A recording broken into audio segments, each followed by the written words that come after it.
let's go back to the garden. Yeah. Right. Right. So God gave Adam 3 jobs: to tend, to keep, and to teach. Yeah. We can infer the teaching because Eve knew about the prohibition against eating from the tree. So we can infer that Adam taught her that. Perhaps not well, but he still taught her. So to tend, to keep, and to teach. Tend is to cultivate, to create prosperity. Keep is protect. Right. So we can call this protect and provide. This is what men do. This is what we're made to do. This is what God made us to do.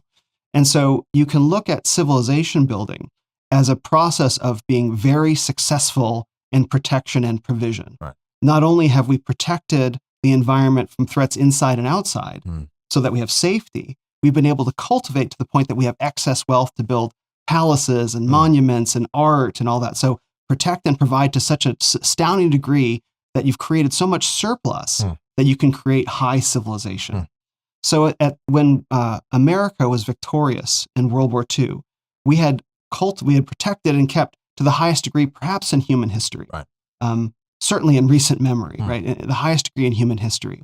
And so I think that there was an idea at the time, there was because Francis Fukuyama wrote a book called The End of History. Right. This idea like, well, congratulations, guys, we did it. Yeah. Smooth sailing from here. Let's just cruise and collect seashells, right? Yeah. And so there was a definite, and it was hard to argue, right? Because you look at the prosperity of 1940s and 1950s America, and truly everything that came later, and then this massive rush of cheap prosperity in the 1980s with money printing and Chinese-made goods, right? And so you had this, and the dual income households facilitated by abortion and no-fault divorce, stuff like that. So you had this flood of prosperity that kind of lulled everyone to sleep. We've made it, guys. Smooth sailing from here. End of history. Let's go. Yeah. So men, fathers, forgot that they needed to teach. Right. That was their third job. Yeah. Protection was taken care of by the police, by the fire, by nuclear weapons, by disarmament treaties, by the government. Protection has now been outsourced to the government, local and federal, right? State, local, and federal. Provision has been taken care of by this massively industrialized culture. Just go to college and get a good job and you're good. That was the message that was delivered to me. You just have to find your place in the system of economics and you're fine. Yeah. So what is there left to teach? So fathers, beginning, I would say probably in the 1960s and onwards, abdicated in their responsibility to teach. They outsourced that to the school as well, to the schools, public schools. Wow. And so just because fathers quit on their job to teach doesn't mean that boys don't need to learn. Right. So remember earlier I talked about how this cassette from Robert Bly was massively popular, ordered through the mail in the 1980s. That was because as early as the 1980s, the baby boomer generation, who at that point would be probably in their late 30s, early 40s, they were beginning to realize that there were things about masculinity that their fathers hadn't taught them, right? As early as then. Yeah. So where did they go? They turned to a wise old pagan man, who gave them poetry and songs and mixed in with a lot of mysticism to begin telling them who they are as men. That's how early that phenomenon appeared. So you run that forward, plus 20 years to the birth of the internet. You've now escalated that where the one generation of fathers didn't teach the next generation, and the next generation didn't know they needed to teach their sons. Right. And so you have this very wealthy, prosperous, safe, secure, so to speak, society of boys that haven't learned anything from their dads about what it means to be a man. And now you give them the internet. The free flowing of of all the information of human history is now available to you on demand. And there's no tools that are given to men to discern truth from lies. Right? Because we've lost an objective standard of truth. Everything is hyper-relativized. So what you have is a bunch of young men who still need to learn about, we'll say money, muscles, and women, right? They still need to learn how to protect, how to provide, and how to teach. They didn't learn it from their fathers because their fathers didn't learn it. So they turned the internet to learn how to do these things. That's where you get Jordan Peterson, Andrew Tate, Rollo Tomassi, Fresh and Fit, the influencers that you spoke about with Aaron Wrenn. What you also get in that world very quickly is you get into the realm of conspiracy theories, right? Now, I found my way into that world in 2013, right around the same time as I went on my men's initiation retreat. So I've often reflected on it was an awakening in many senses. And so I'm a quick study, I read a lot. So I went diving into that world, right? Enough to learn that everything that we've been told is a lie, right? So I got time to go through that and get a lot of it out of my system, but still carried a lot of it. Now, a lot of people didn't go through that process until 7 years later in 2020. 2020 was the awakening for a lot of people, men, women, fathers, husbands, pastors, elders, that like, okay, this is all a lie. Right. We've been lied to at a international scale by everything around us. Right. And so that was when they woke up to the lies. And so what we're experiencing now is a lot of people having ingested a lot of alternative information that has a lot of truth to it. And we'll talk about that. Sure. But it's also laced with poison. Yeah. And that's where I think you can understand Stonechoir. Right. Stonechoir is providing a lot of information to a lot of men that their fathers, pastors did not provide to them, right? But when you take true information and you lace it with poison, it becomes a lie, and it becomes deeply poisonous to the body and to the spirit. Right. And that's how you can understand not just them, but many others in this media ecosystem right now. Yeah. So maybe we can start there. There's a problem like with military. You can have like a too strict of a way about you, but very much sport culture, coaches like do this. And so I'm thinking all these guys, I mean, Raya would be a great antidote to what they're dealing with, because you would be far less frustrated if you went and did something hard. Like just go. I've got a book that's coming out probably in a couple weeks that is called Man for the Job. And it's just like, I just wrote like fictional letters to a nephew, letters, and I made up some nephew named Leo, who was a neighbor of mine in Fort Myers, Florida. And I'm just trying to address like what kind of men, how do you actually become the kind of men you need? And right at the outset of this book, the first chapter is like, you actually won't be able to do this apart from enrolling into organizations that will require you to act like a man. So you can't do it like on your own. You definitely can't do it if you're not in any of those entities. So everything that I have become, I've become by working with my father, by being on football teams and wanting to quit like every year. I mean, football was so hard. I wanted to quit every year. I remember my father said, like, I was probably like 11th grade. I'm like, I'm just thinking like, I think I might take a break, Dad. And he's like, yeah, it's great. I mean, you could do that. You know, I mean, you'll be going to do construction. Like if you're like, you're not going to come home at 3:00 every day. Like that's not going to happen. And I was like, oh, you know what? I think football's kind of nice. I was thinking about football's great, actually. I love football. And like, I know that this is that weird thing. Like, this is why like people don't discipline small children, and then they want to get mad at like older children. It's like, but dude, like you're like even a 13-year-old boy is not a bastion of virtue and fortitude and discipline. Like he's just not. So you have to have a structure that's requiring you to do it. So until you enroll in those structures, you know, you're just dead meat. And when you mentioned the online part of this, I imagine, goodness, that's going to be tenfold. Like I can see that, yeah, if you're actually still not enrolling in the structures and you're spending a lot of time on the internet, you're doomed. Well, the online actually provides a lot of pseudo structures. So that's the part of Andrew Tate's success, and there's lots of aspects to it, was his group, The War Room. And so The War Room was a heavily disciplined and structured instructional training program and sort of men's club. And so young men could buy into The War Room at various levels and make millions of dollars for Andrew Tate, but that provided them a sort of pseudo family, a pseudo sports team, a pseudo set of coaches who could give them the structure they didn't have in their household growing up or in their childhood anywhere like what you had. And so that's a lot of what Andrew Tate provided. That's a lot of what the Manosphere provided.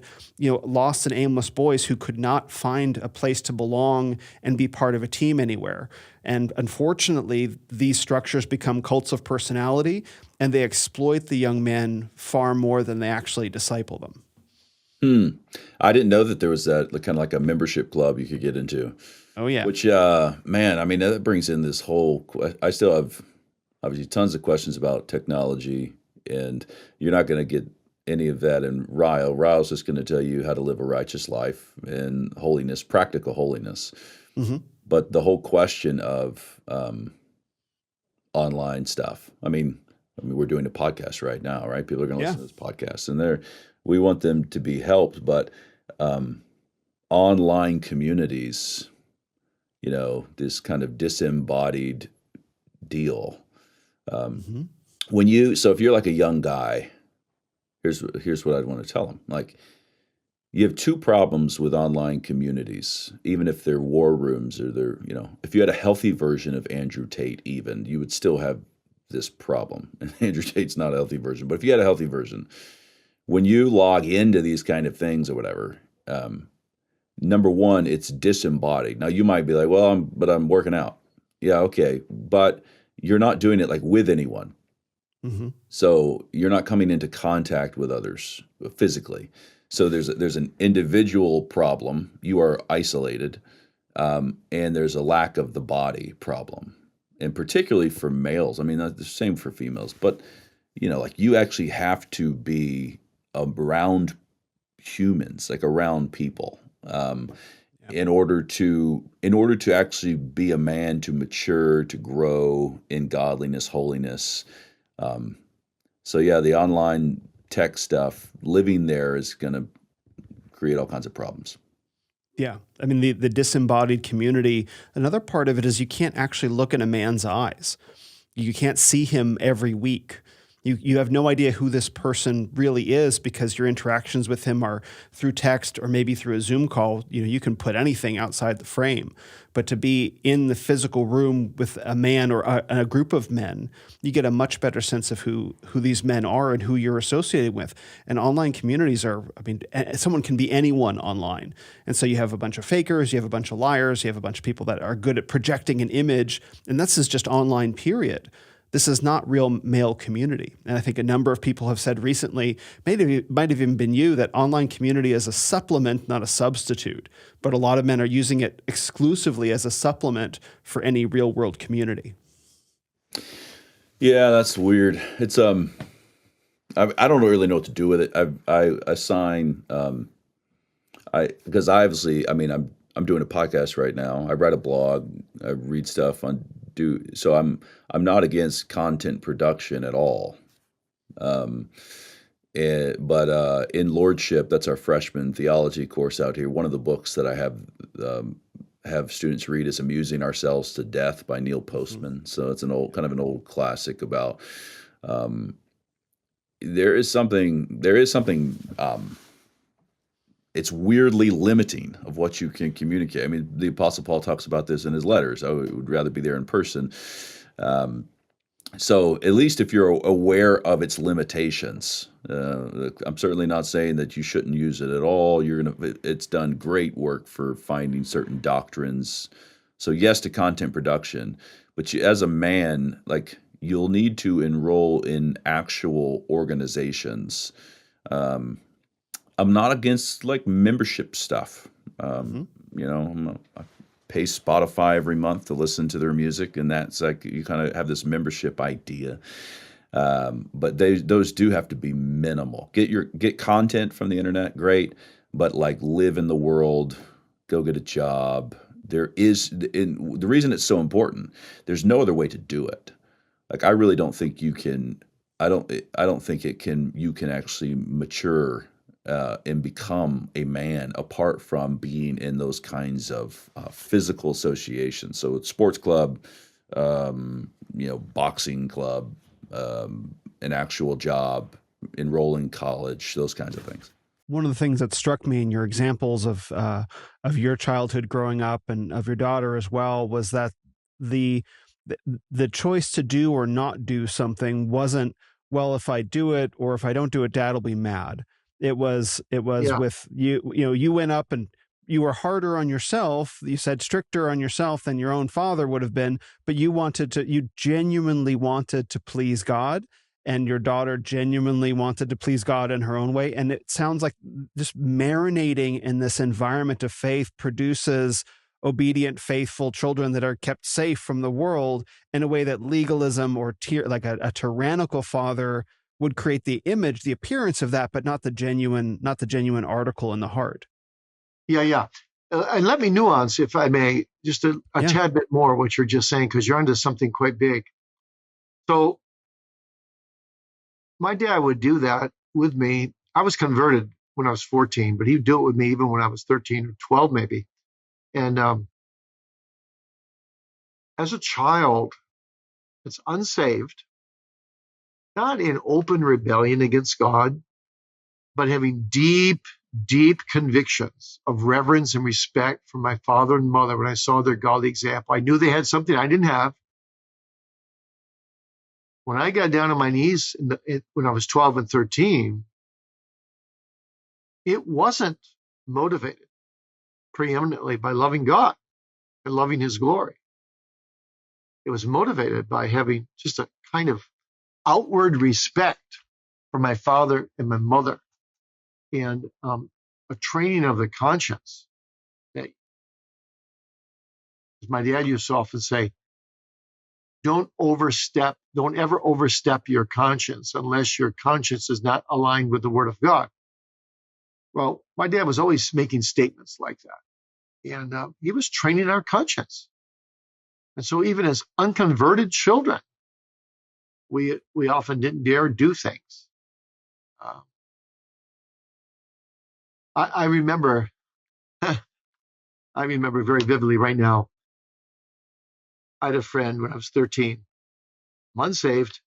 He wanted to take me to a movie. Well, honestly, I grew up without television. My parents just didn't feel it was good for us. And also they didn't think the theater was good for us. So that was built into my conscience. But the movie, I don't think it was an R-rated one, but I knew there'd be sin in it. And but first I thought, well, maybe I kind of wanted to see it too. So I said yes, I would go with him. So we were just about ready to walk into the theater. We went downtown. We got by the theater, got out of the car, and I mean, this is going to sound strangely mystical to some people, but I just tell you what happened. And it's really a result of my conscience training of my dad. Before I went in those doors, I suddenly saw in front of me, in my mind, my dear, loving mother on her knees as I saw her every morning, knowing that every morning she's praying for us individually, that we'd be kept from sin, that we'd be converted, that we'd serve the living God. And just out of respect for my mother, I turned to my friend and said, you know what? Let's do something else. I just couldn't do it. Now, all of that changed dramatically when I was 14. And I wanted to do the will of God, and I wanted to serve God from all my heart. And I didn't need to be motivated just by what my dad and mom, my love for my dad and mom. My wife and my mother are the two kindest people, Will, I've ever met on planet Earth. I am so blessed. My dad was kind as well, but he was more a lover of my soul only. I don't think he cared much about my daily life. But my mother had that love for every detail of my life. And so I got the best of both worlds in a way. My mother loved my soul too, but she couldn't express herself as freely as my dad about spiritual things. But boy, did she pray for me. Boy, did my dad pray for me. And so when you're that kind of man, where your children grow up and you're gently, lovingly molding their conscience, and as they grow up, if somebody asks them about you, and they can say something like this, well, my dad isn't perfect, but I want to tell you one thing. My dad loves my soul, and he loves Jesus Christ. You've largely succeeded at parenting. What a beautiful thought. And what strikes me about the stories you tell is that the level of loyalty that that your father inspired, your mother and your father inspired, and the level of loyalty that you inspired in your daughter during an age when so many kids, by media, by their own friends, by culture, are discipled in disloyalty to their parents, distrust, disloyalty. Yeah. That's why we're working hard now at the seminary right now. The last 4 years, we really want to establish. We're doing a presidential search right now. We really want to establish a subsidiary of the seminary called Puritan Reformed College. And we want a really positive college where every single professor, no matter what program is established, teaches from a solid biblical reform perspective. Accredited liberal arts college where teenagers don't have all this poison poured into their minds that so impact them, that so many teenagers today walk into college pretty decent. Even if they're not saved, they're outwardly decent, got moral convictions, they got a conscience that speaks, and they come out of college hating the country and embracing woke stuff and all kinds of nonsense and different genders. It's just awful. And parents are actually paying for this, right? Yeah. It's unbelievable. No. We have to see to it that our children have a good education and not send them to places that are going to poison their minds and unravel everything we've been trying to do. Guys today that we value and honor are the ones who run into a burning building and die. They're the first responders who run into the towers on 9/11, trying to save as many people as possible, and then the buildings collapse on them. They're the men and women who enlist to go serve our country and our interests and protect our interests, even if bad people are in politics. It's about the service and duty to this country. And then there's this sphere of influence where guys are like, you know what, guys, you're mistreated and feminists are bad, so you should not be an honorable man or a man of virtue. You should be as degenerate and mean-spirited as they are so that you can experience pleasure. That's really what it is. And maybe I'm being a little bit crass, but a lot of these guys are basically saying, don't suffer. You should just have whatever you want. Don't let them take it from you. And I'm just like, I don't know. I always thought being a man was you're born in the dirt. You're stepped on. You're treated like crap. You're spit on. And by the time you're a man, you're carved out of stone and you are unfazed by the trivialities of the world. But now we have a lot of young men being influenced by guys who look like they're carved out of stone, but they're wads of cookie dough. Yeah. They've never actually fought. They've never gone through hardship. They've never been homeless. They've never been trounced upon or disrespected. And I'm not saying all of them. I'm saying some of these guys are acting like they have been when they're not. One of the things I like to draw a distinction between gravitas versus bravado. Bravado is big. It's flashy, right? You can put bravado on a credit card. You can get a flashy car and you can get a big house and you can act the part, right? But those men typically have very weak spines. A man who has gravitas creates a sense of gravity around him that's based on overcoming suffering. And he doesn't need to announce himself. He doesn't need to, be flashy. He can just walk into a room and people somehow orient towards that man. That's a man who has righteously overcome suffering. And one of the things I wanted to say about the first responders is men are naturally drawn to seek glory. And of course, being a first responder, being a soldier, rushing into the buildings on 9/11, things like that are naturally very glorious. But we've lost a sense of the glory of righteous fatherhood. We don't honor fathers in the way that we once did in our society. And there can be something equally glorious about a father having kids, having, say, 8 kids, whatever, when he starts at age 20 and faithfully works a blue-collar job to support his family so his kids grow up and have even more kids than he did. And being that man who plants himself like a tree and supports the growth of all of that, that is as glorious as running into a building on 9/11, not to take anything away from that. But we've lost the sense of honoring that. And so if we can bring back the sense of glory and fatherhood, God-glorifying fatherhood, I think a lot of this stuff will get fixed. So, so I want to push back, not because I disagree, but because I can hear some people wanting to point at something. I agree with you wholly, but here's an objection that I would hear. Okay, so what you're saying is we need to rely on Jesus Christ, yes and amen, but our previous generations of fathers did the same thing, and now look where we are. Maybe we need something more than just Christ. So what would you say in response to that? Yeah, I'm glad you posed that objection and rebuttal. So let me just kind of try to answer it the best I can. To me, and some listeners are not going to agree with this, but to me, masculinity is only a social construct. Okay. So masculinity is men going to other men to try to understand what makes a man. And some of the things that we've seen happen in our world and in our country, maybe in our neighborhood, in our family, in government, in politics, education, business, whatever you want, however you want to call it. I do believe that there's this interest in a lot of men to reach back into ancient times and even into Roman times, which has been a common trend, right? Yeah. And they want to reach back into Roman culture because they see the drive and maybe the moral virtue and the physical exertion back there. But don't forget the Roman Empire was an empire driven by dictators or monarchs, and that it probably wasn't as enjoyable as we think it is and imagine it in our own minds. Right. With that as well, I think that masculinity as a social construct has so many versions right now and so many people screaming so loudly and people that we have given a stage to that are speaking all over platforms today, social platforms, media platforms, government platforms, education platforms. We have essentially given them the platform.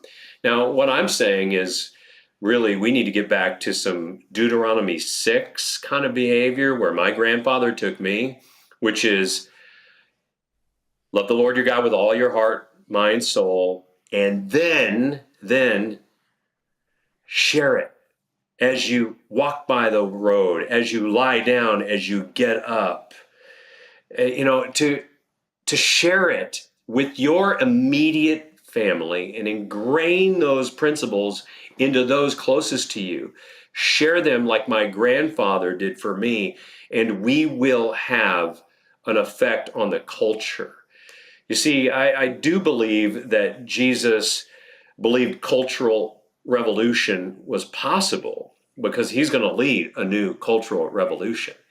But it has to begin with us individually, and then it has to be passed on to the culture of our family for us to feel having an effect on the culture around us. So that's my very best answer I think I could probably give to that question. I don't know if there's any cross rebuttal here, but I would love to hear if I'm answering the question adequately. No, I think that's right, because I, as a man myself who's been through the rites of passage, who's been through the therapy, who's done all the trainings, all I can tell you quite confidently that all these things did was make me a more efficient sinner. That's all they did, right? It just removed the impediments, from whatever my own hang-ups and anxieties were about the thing that my heart, quote unquote, wanted. And it wasn't until I was regenerated in the Holy Spirit, that process began, that I found that I became a whole new man, whole new life. I said on a podcast that I released when this comes out, it will have been a week ago, that if you had told me 5 years ago where I am today, I would not have believed you. If you had told me who I would be and the ways that I would have changed, I'd be like, no way. Because it was so ingrained in me. So the idea that, men will look towards rites of passage or other historical eras or whatever therapists or trainings or whatever to teach them what it means to be a man. I mean, you can glean some valuable things, I'm sure, by looking at men throughout history. I have a book right back over here called What is a Man? 500 pages of various quotes and stuff like that from men reflecting on that. But I don't know that you can't answer the question completely without turning to Jesus Christ. You simply cannot, and you don't get to do that in your own strength. You can't do that either. Those two things, a lot of guys don't know what they're talking about, but they're good at talking. A lot of guys are good, right? So I've appreciated that. Now, one of the things how you came to my awareness was, again, your episode about the Antioch Declaration. I don't know if I saw it on Twitter or someone was passing it around. I just watched it. I just appreciated, because I signed that thing instantly. Like, yes, of course. And I appreciated, and everyone was pushing back, like, well, it was rushed, or what, all the different critiques. And you just went in, like, let's go through line by line. Yes. And you just, go dive in. I want to hear what you have to say about it if you're willing. Yeah. Well, like I said, like I'm a simple guy. I don't care about the background. Like I know a lot of the people who contributed and they're faithful men. I know that people are very tribalistic and divisive nowadays. And so like, I don't want to let any of that get in our way. If the thing itself is good, then let's call it good. And let's say like the people who contributed are bad or whatever, like, you know, let's have that conversation. But a lot of people are saying the document's bad because of the situation it was written in, whatever, or it was rushed. And then like the contributors came out and said, actually, we started writing this over a year ago, so it wasn't rushed. And so that was just a lie, or it was some, you know, people try to destroy the people they don't like.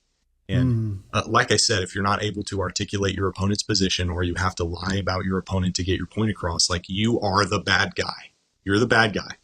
And so I was interested because so many people were like, it's rushed and it's yada, yada. And like, you know, Doug Wilson sucks and whatever. And I was like, well, I disagree with what they're saying. But also like, I noticed that nobody is actually talking about the content of the Antioch Declaration. And so I was like, well, I'm going to talk about the content because a lot of people are blasting it and blasting the people who wrote it. And I'm like, I really appreciate the guys who wrote it. And also like, it's not long, it's easy to read, but I know that a lot of people would maybe prefer to listen to it than to read it themselves. And also I saw other podcasts talking about it because I did my research before, and not a single one that I found actually read it.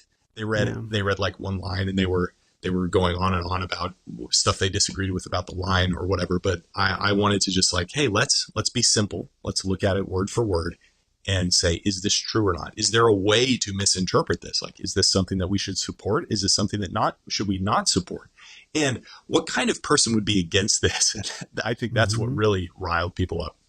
Yeah. What sort of person would read this and start splitting hairs on various things like, I don't sign declarations. It's like, okay, you don't have to. I mean, that's it's not a blood oath. You know what I mean? It seemed like a pretty straightforward thing. A bunch of things worth being for and worth being against. I just appreciate, and just to go back to your point about conservatism and progressivism, I just appreciated, it seems that you brought that level of clarity to that particular discussion, like what is conserving truth and what is progressing away from truth. And that all makes a whole lot of sense based on what I've seen from you up until this point. I appreciate it. Today, we have this weird thing going on in the Reformed Christian culture. I'm classifying as it weird because I'm still trying to wrap my head around exactly what's going on. It is weird. It's almost like this odd neo-Nazi revival that's happening. There's been videos shared that have said explicitly, Hitler is the Christian prince.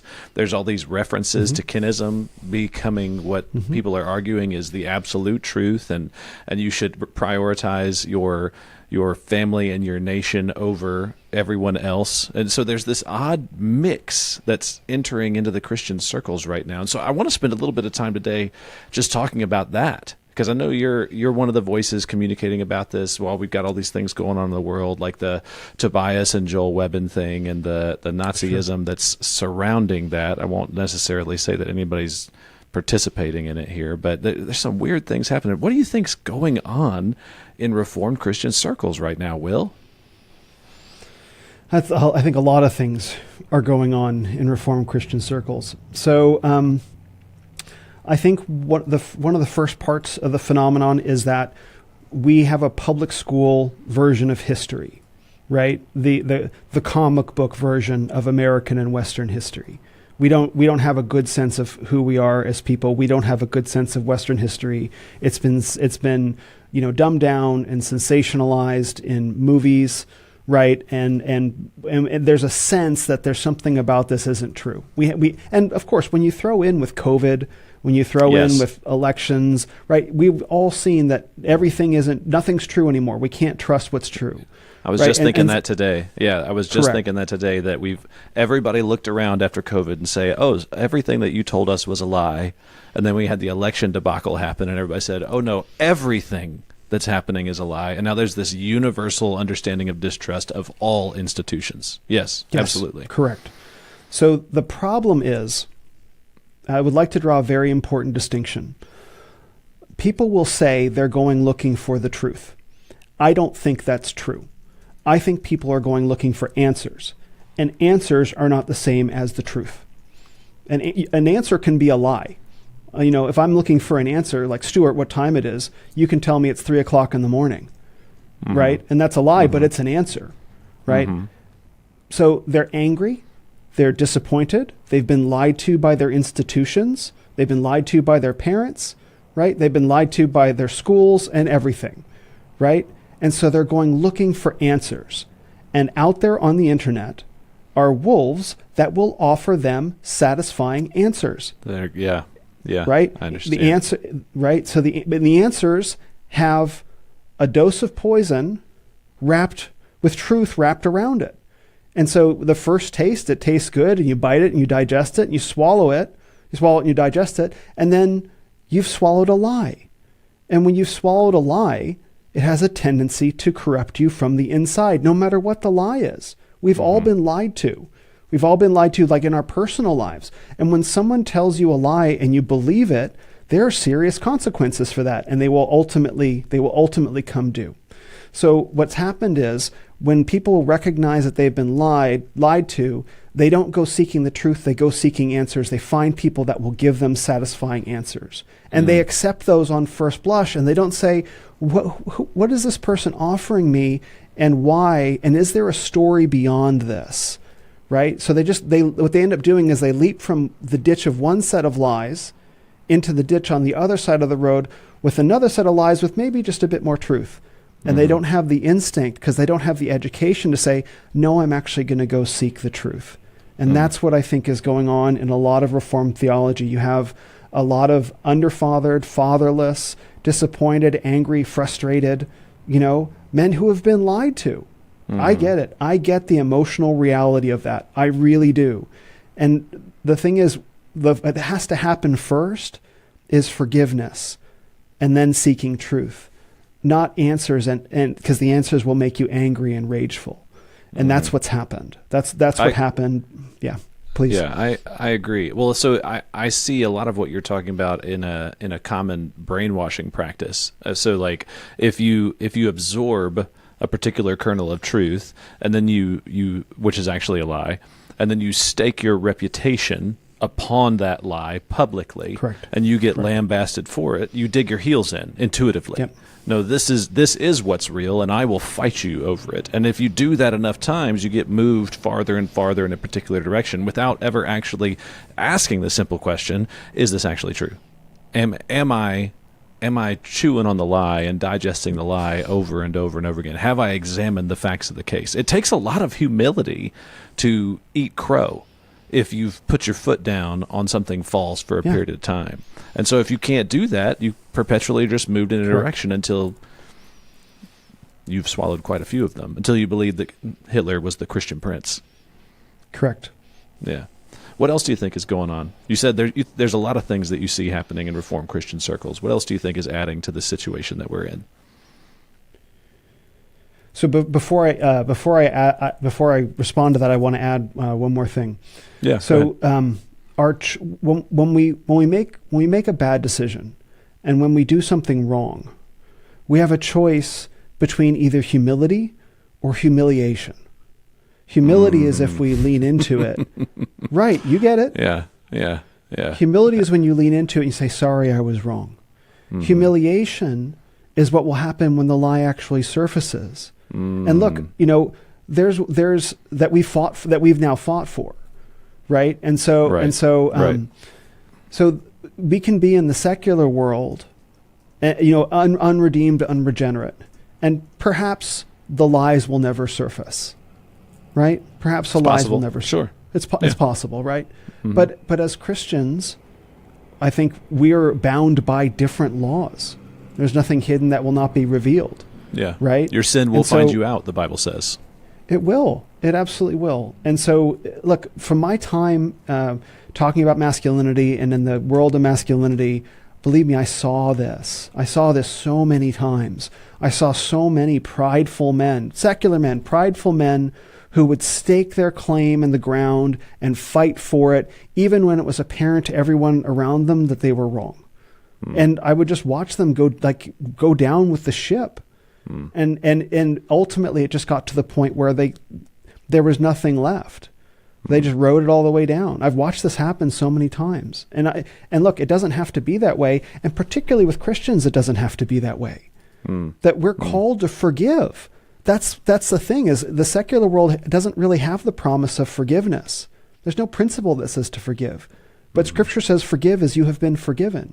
So if you're in a circle of men and you've messed up and you've done really wrong, and you apologize sincerely, and I can do a whole lot of content about what it means to apologize, but name the specific sin in clear terms and say, I'm sorry. That's the big part. Like, name it, and don't shade it. Don't say but, right? Just name it. Everyone around you is committed, like, meaning they are called to forgive, right? And so there's a promise of forgiveness in the Christian world that doesn't exist often in the secular world.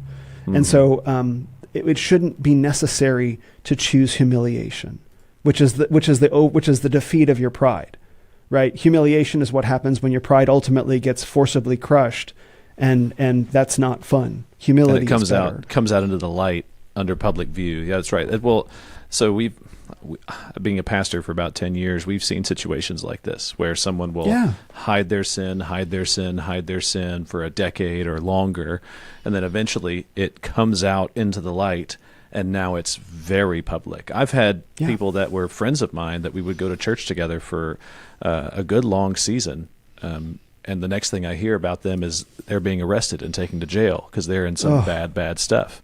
And it's exactly what you're talking about. You can choose humility. Hey, I did this. I confess. I repent. Lord, forgive me. You confess to the people that you've sinned against.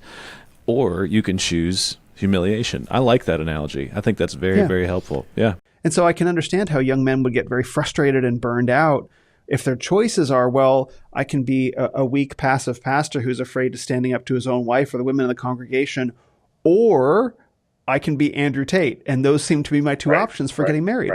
Right. Yeah. Well, let me go back to the women's issue and just say one more thing about that, and then talk about Tate and Peterson and that kind of thing. So, so churches obviously do need to address the sins of women. I mean, that's something that we have failed to do. So pastors are culpable in that. And I, like, having been a pastor for about 30 years now, or in pastoral ministry for about 30 years, and knowing a lot of pastors and talking to a lot of pastors and hearing a lot of pastors preach and whatnot, I can tell you that pastors are pastors are fearless when it comes to critiquing men and pointing out men's characteristic sins, but they are very cowardly and fearful when it comes to pointing out the characteristic sins of women. And so that is a huge issue. And that kind of feeds into this idea. I think there's actually a lot of arrogance on the part of women who really don't understand their own nature very well. Yeah. And so, I don't know if you've read the book. It's a recent book, Megan Basham's book, Shepherds for Sale, that it's gotten a lot of attention recently. Very interesting book, really well done, very well researched. I was not at all impressed with the criticisms of it. I think it's a really good book. But she has a chapter in there on basically how the Me Too movement impacted the church. Mm-hmm.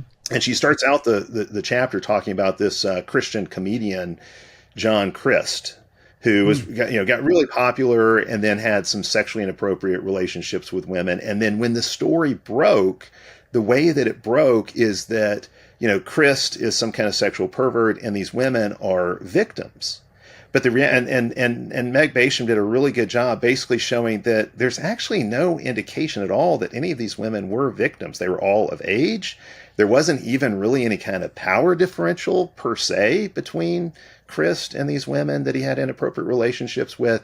But the narrative, it's just taken for granted that the man has acted sinfully and the women are innocent victims. Okay. Mm-hmm. I think it was Julie Royce the other day, who's kind of been a thorn in the side, kind of a constant critic of people like John MacArthur and some other big shots in the evangelical world. But basically she said something like, if there's any kind of power differential at all, then there can't be, in some kind of, sexual issue. If there's any kind of power differential, it's impossible to give consent. That's right. And so basically, because men always have more power, it's almost like saying women can't sin sexually. I mean, that's really the implication of that. And that is absolutely insane. So yes, you're right. We need to confront women about their sins, whether it's the immodesty of the Proverbs 7 type woman, or wives who do not want to be submissive, and have maybe heard sermons that so redefine submission that it doesn't mean anything. Okay. So they hear that, and then they latch onto that and think, well, this is great. I don't, submission doesn't really mean submission. Okay. No, it does mean submission. That's right. It means obedience is a word that's used. It means obedience. You do need to obey your husband. And women don't like to hear those things, but they need to hear those things. They need to be told that they're responsible for keeping their emotions in check. If for men have to learn to control their desires, that's your most basic issue. Women have to learn how to control their emotions. They have to learn emotional self-control and emotional discipline. Just because you're a woman doesn't mean that you get to let your emotions run free. And you'll hear people say things like, well, shouldn't every emotion be validated? No, it should not be. That very idea comes from the pit of hell. Okay. Your emotions, just like the rest of you, your emotions need to obey Jesus. Your emotions need to bow before Jesus and submit to the law of God and the word of God, period.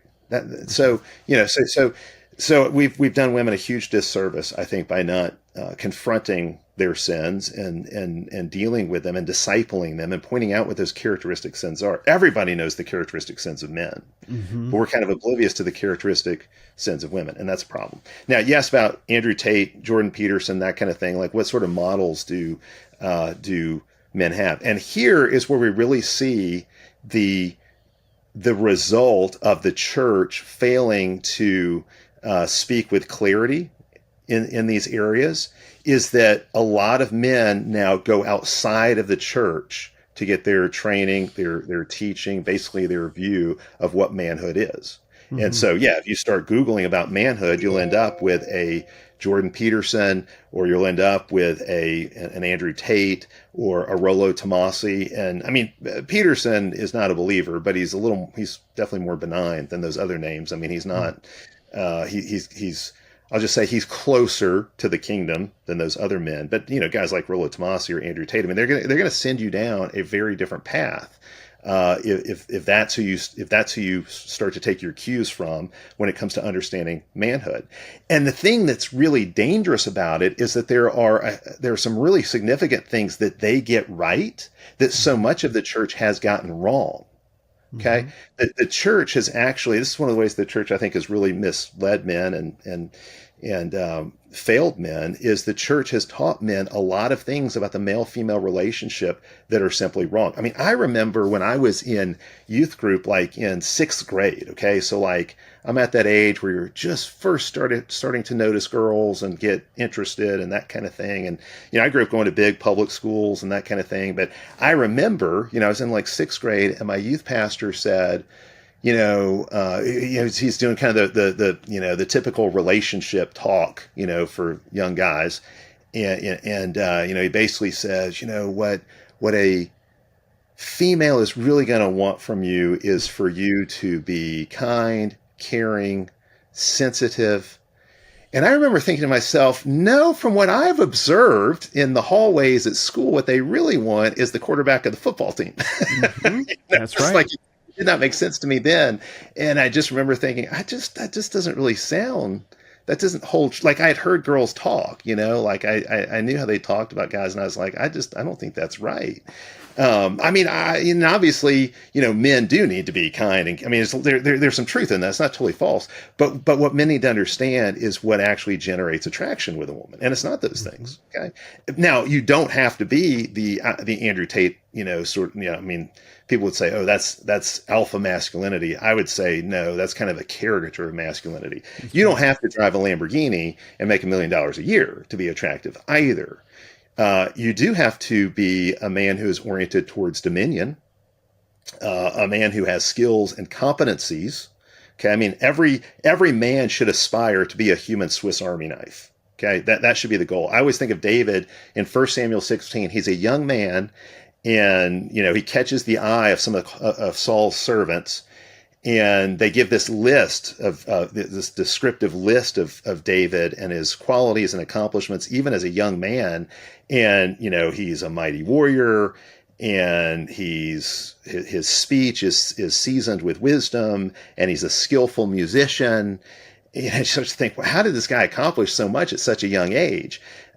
But that should be what men aspire to. You know, is you should aspire to, you should develop yourself physically, spiritually, and I would just say vocationally. You know, there's a lot of words you can put in that third slot, but I'll just say vocation. But the only way for you to develop yourself vocationally is to learn skills. Okay, so think in terms of the dominion mandate. Everything goes back to the creation mandate in Genesis chapter 1. Genesis chapter 1 frames what life is all about. And you know, if I were talking to women, I would say different things about the creation mandate than what I will say here, because we're speaking mainly to a masculine audience here, a male audience here. But think about this. The creation mandate in Genesis 1 basically breaks down into two categories. You have take dominion, rule, subdue the earth. So you've got the dominion part of it, and then you've got be fruitful, multiply, fill the earth. You've got the multiplication part of it. So it's dominion and multiplication. Those are the two categories. Okay. Now, the book of Proverbs is all about how to fulfill, you know, how a man fulfills the creation mandate in a fallen world. So the book of Proverbs is basically about a man's work and a man's wife. Okay, here's what your work should look like. You know, there's a whole lot in Proverbs about that. And then here's what here's the kind of woman you should not pursue. Here's the kind of woman you should pursue. Shun harlot folly, pursue lady wisdom. And then at the end of the book, you know, you marry her and she becomes your queen. Okay, so Proverbs is about fulfilling the creation mandate in a fallen world. Okay, so what it means to pursue dominion and what it means to pursue a woman in a fallen world. Okay. So that's what life is about for men. So in order to do those things, what do you need? Well, you've got to realize, and I also point this out, God gave Adam a job, a vocation, before he gave Adam a wife. Okay. So Adam was commanded to tend and guard the garden before he's given a wife. Okay. Tending to the garden, that will make him, you know, that's a form of productivity. That's a form of provision. Okay. You're going to be a provider. Guarding the garden, you're going to be a protector. That's the other side of your masculinity. Protect and provide. That's the mantra of masculinity. It's right there in Genesis 2. Okay. So I think to be a man who can be attractive to a woman so that you can pursue a woman successfully, that's what you've got to do. That's what you've got to figure out, is how can I be a protector and provider? So being a provider in our world is going to mean developing a set of skills that have value in the marketplace. Okay. And the more skills you can accumulate, the more value you have. Okay. So you should be, you know, we talk about being a high value man, but that's really what that ought to mean. And then being a protector. Okay. You know, the best protector is going to be somebody who's, you know, basically physically fit, who makes the most of himself physically. He's going to develop himself physically. And that's really important too. Okay. There's other skills and whatnot that can come with that also, but you know, you get the picture. Okay. So that's what it takes. So again, you don't have to drive the Lamborghini or make $1 million. Okay. Now, I do think there's one other aspect to this when it comes to men who want to get married and sort of what you're up against. Women today are, they have more unrealistic standards and expectations than ever before. Okay. Some of that is because of the sexual revolution and promiscuity. And they might think that, you know, a guy that would never consider marrying them might sleep with them. And they think, oh, well, I should be able to get a guy like that as my husband, when really, right, you know, he would have no interest in marrying her. So, you know, there's what the red pill guys call the alpha widow. That's a real thing. And that's one of the reasons why the sexual revolution has been so destructive. Okay. There's also what's called hypergamy, which is the idea that a woman wants to marry up. She wants to marry somebody who is superior to her because she was built to submit to him. She was made to be in submission to him. So she wants to marry somebody who she deems as worthy of submission. And I always tell people, and I kind of pick this up from C.S. Lewis, headship and respect are not just practical necessities in marriage to make the marriage work in a peaceful, functional way. They are erotic and romantic necessities as well. Okay. Mm-hmm. She's not going to be attracted to a man she doesn't respect. So she's got to respect you. Okay. But the problem is today a man is not, you know, it used to be, you know, again, 50 years ago, you're sort of competing with the other men in your hometown for all the ladies there. Okay. Well, now you're competing with, millions of other men across the whole planet on dating apps and whatnot. So the competition, so to speak, is a whole lot more difficult. Okay. Now, again, I think in Christian circles we can rein a lot of that in. Okay, because I'm not saying nobody should ever do online dating. I know people have found their spouse that way, and it's turned out really well. But I do think that that women need to be realistic in their expectations, and oftentimes today they're not. And so this is another thing that young men are up against. And it's very, very difficult. How do you compete with every single man, across the world, with a dating profile? It's just very, very difficult to do. So those are things that men have to recognize. So, men should treat life like a video game and keep leveling up, work on yourself, become the best possible version of yourself, the best possible version that you can be by the grace of God. If grace restores nature, the gospel is going to make you more of a man, not less of a man. It's going to make you more masculine, not less. Okay. Not toxically masculine, but genuinely masculine. Okay. And then come to, understand female nature. I mean, I remember when I was growing up, and I told the youth pastor story. The other thing that was kind of a trope among young men, when I was growing up, is that, women just can't be understood. They're forever a mystery and it's a riddle wrapped in enigma, and you're never going to understand women.